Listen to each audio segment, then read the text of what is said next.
वंदे मातरम यानी मातृशक्ति की आराधना। और मातृशक्ति की आराधना करते हुए जब हम गौ माता की बात करते हैं, गंगा माता की बात करते हैं, उस मातृत्व की बात करते हैं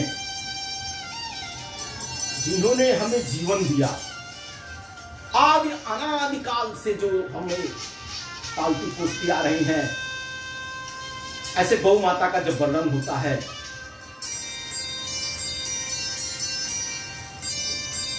तो गौ माता के वर्णन के बारे में क्या कहा जाए, उनकी महिमा का बखान क्या किया जाए।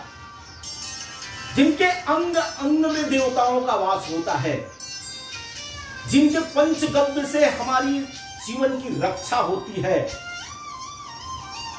ऐसा कोई पशु नहीं है। जिनके गोबर से भगवान की उत्पत्ति हो, गौरी गणेश बनाए जाएं,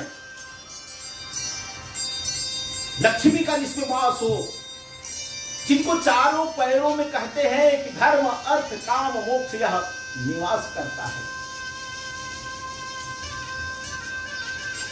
ऐसे जब हम गौ माता की बात करते हैं, आज की पीड़ा है कि हमारे घरों में उतने स्थान नहीं बचे हैं, मल्टी स्टोरी बिल्डिंगें बन रही हैं और उसमें हमारा निवास होता जा रहा है, जिससे गौ माता को सेवा करने का अवसर नहीं मिलता है। तो युवा शक्ति आकर के बस जाती है गांव से छोड़ करके शहर में, तो गांव भी वीरान है, यानी गांव में भी बूढ़े माता पिता गौ माता की किस प्रकार से सेवा करें, उनके लिए भी एक समस्या है, फिर भी लोग कर रहे हैं। पुनः गौ माता की तरफ हम बढ़ रहे हैं। आज जितनी देश भर में गौ दुग्ध की मांग है, घृत की मांग है, पंचगव्यों की मांग है, उससे हम कह सकते हैं कि भारत पुनः लौटेगा, अपनी संस्कृति की तरफ लौटेगा। लेकिन मित्रों, जो मैं पीड़ा की बात कर रहा था, यानी गोवध आज भी हो रहा है, दंगे होते हैं, फसाद होते हैं और इस संसार में ऐसे भी लोग हैं जो गौ हत्या करते हैं। भारत में भी है, यहां भी आए दिन होता है। और गो रक्षा हमारे लिए कितना महत्वपूर्ण है, यह बात जब हम करते हैं तो आप समझिए कि राजा दिलीप से लेकर के गुरुओं ने, वशिष्ठ विश्वामित्र, पहले यानी दान में अगर कोई ऋषि मांगता था राजा से तो गोधन मांगता था, और यह मनुष्य अंत समय भी अगर वैतरणी को पार करने की मनसा रखता था, वह गोदान करता था। आज भी गोदान हम अंतिम समय में करते हैं। जो नहीं कर पाते हैं वह जब मृत्यु सैया पर लेटे रहते हैं तब करते हैं, शमशान भूमि में भी होता है। यानी गोदान का कितना बड़ा महत्व है। यह तो आध्यात्मिक बात हो जाती है, लेकिन वैज्ञानिक दृष्टि से भी जिस प्रकार से गोमूत्र का, गोबर का, गोदुग्ध का, गोघृत का जितना बड़ा महत्व है, और वैज्ञानिक बता रहे हैं आज, और उनके बताने से ही नहीं, तो ये हमारी मां है सृष्टि में। जब से आप देखेंगे, चाहे चारों वेद की बात हो, पुराणों की बात हो, उपनिषदों की बात हो, सब जगह गौ माता का वर्णन आया है। और गौ माता, गंगा माता की जब बात करते हैं तो यह सृष्टि है। गंगा माता सबको तारती है।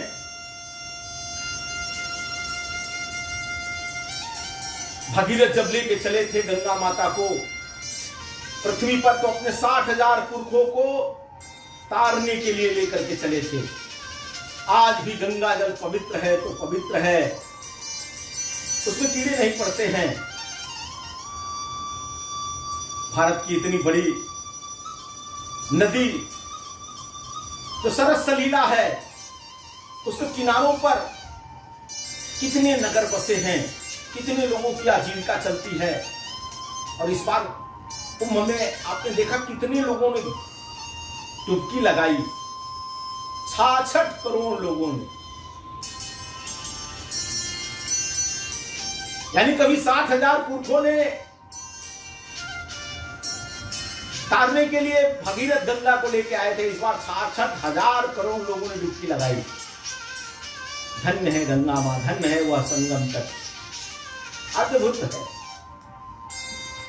समरसता की वहां धारा बह रही थी, कोई किसी से किसी का जाति पाति पूछ नहीं रहा था। जाति पात पूछे न कोई, हरि के भजन से हरि की हुई। और किस प्रकार से डुबकी लगा करके लोग परमात्मा को याद कर रहे थे, अपने मन को निर्मल कर रहे थे। अद्भुत है। इस व्यवस्था में लगे हुए लोगों को कोटि सा प्रणाम है। लेकिन जब वो हत्या की बात होती तो मन में कितना पीड़ा होता है। यानी पुरखों की बात, देवताओं की बात तो छोड़ दीजिए, स्वामी दयानंद ने किस प्रकार से 1880 में आंदोलन चलाया, निरंतर यह आंदोलन चलता रहा। करपात्री जी महाराज के नेतृत्व में 1966 में जिस प्रकार से दिल्ली में प्रदर्शन हुआ, गोलियां चली, लाठियां चली,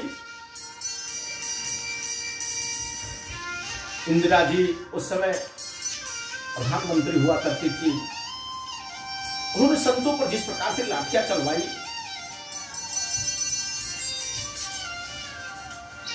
वह कोई इतिहासकार भूल नहीं सकता। अनेकों प्रदेश में गोवध पर प्रतिबंध है, लेकिन अनेकों ऐसे प्रदेश हैं जहां गोवध होता है। और हम तो ऐसे समाज के लोगों से अनुरोध कर रहे हैं कि किसी की आत्मा को, किसी की श्रद्धा को आप क्यों ललकारते हैं? जब परंपरा से हमारी मां वह पूज्य है, तो उसी का वध करके, उसी का मांस खा करके आप बलवान होंगे, ऐसा है नहीं। यह आपका हक है।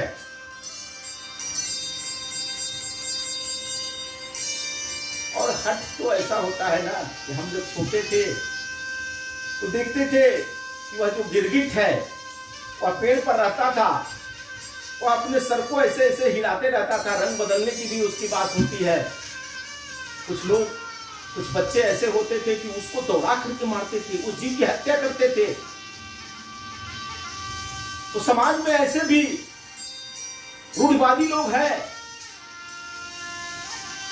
जिनको पता नहीं है, कहां से मालूम होगा कि नहीं गिरगिट की हत्या करने से हमको जन्नत मिलेगी,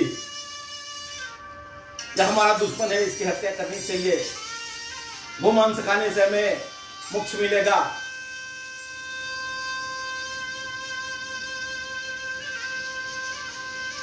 अहिंसा परमो धर्म की बात महात्मा महावीर स्वामी ने किया,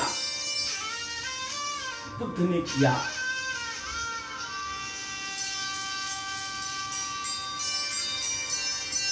हम तो कहते हैं कि प्राणियों में सद्भावना हो, किसी भी प्राणी की, किसी भी जीव की हत्या न को, जियो और जीने दो की बात पूज्य महावीर स्वामी ने कहा। तो किसी के भी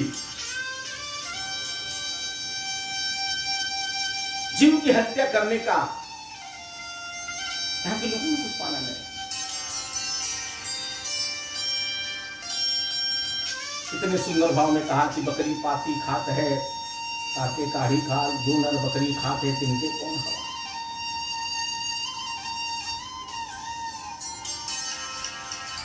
इससे गौ माता की हत्या बंद होनी चाहिए, गंगा माता की निर्मलता को कभी रोका नहीं जाना चाहिए।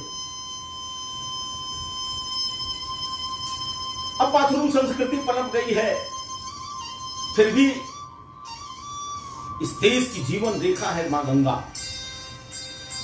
गंगा सिंधु कावेरी कृष्णा गोदा महानदी ब्रह्मपुत्र अपने आत्मा। देश की नदियां पवित्र है।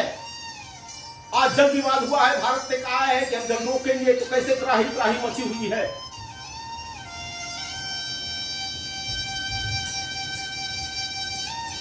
जल बिना यह जीवन नहीं है, इसलिए नदियों को, जल स्रोतों को हम बर्बाद होने से बचाने, यह समय की मांग है और आज की नहीं, अनंत काल की है। कहीं भी अगर जीवन रह सकता है तो बिना पंच तत्वों के नहीं रह सकता है, बिना जल के जीवन हो ही नहीं सकता है।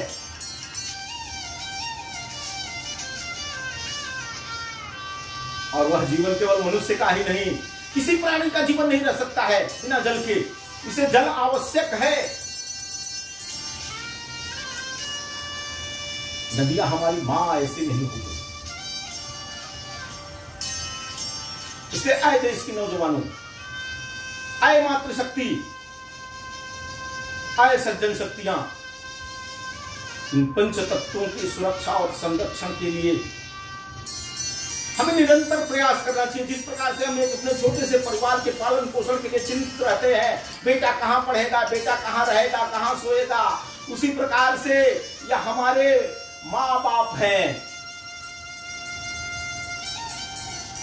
यह कैसे रहेंगे, यह परिवार कैसे बचेगा, इसी को वसुधैव कुटुंबकम की बात कहते हैं। जीव जगत जगदीश्वर की जब बात होती है तो यहीं से यह भाव उपजता है, जियो और जीने दो।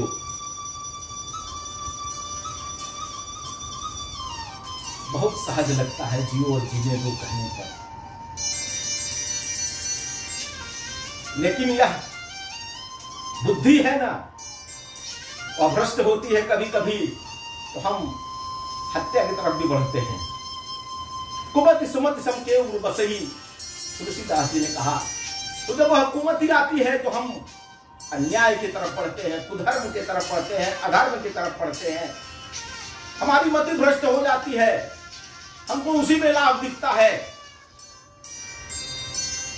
वह क्षणिक लाभ है, उससे जीवन का कल्याण नहीं हो सकता है, मानवता का कल्याण नहीं हो सकता है, प्राणियों में सद्भावना नहीं आ सकती है, सृष्टि बची नहीं रह सकती है। इसलिए यह वंदे मातरम कथा जो है, मातृशक्ति की वंदना कर रही है, यानी जीवन दायिनी की वंदना कर रही है, जगत जननी की वंदना कर रही है। तो वंदना यानी केवल प्रणाम करने से नहीं होगा, केवल पूजा अर्चन करने से नहीं होगा। तो यह जो जीवन दायिनी स्रोत है, धरती माता है, जल माता है, नदियां हैं, गौ माता है, गंगा माता है,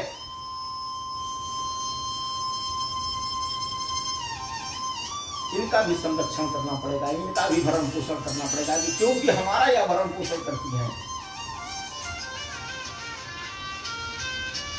इसलिए मित्रों, अपने चरित्र को बदलना पड़ेगा, मां की आराधना करनी पड़ेगी। आप गौ दुर्गा की आराधना करते हैं, दसो विद्या वाली मां कालिका की आराधना करते हैं, लेकिन गौ माता, गंगा माता, गायत्री माता, गौरी माता, यानी जब मां गौरी की बात होती है तो उसका स्वरूप वो घर में पलने वाली छोटी सी बच्ची है। इसको कई जगह पर कोख में आते ही उसको मारने के प्रयास होते हैं, यानी गर्भ में उसकी हत्या की बात होती है। बड़ी होने पर उसके साथ किस किस प्रकार के अत्याचार को देशी रहती है, उसकी भी बात करनी पड़ेगी। अल्ट्रासाउंड करा करके गर्भ में मारने से काम नहीं।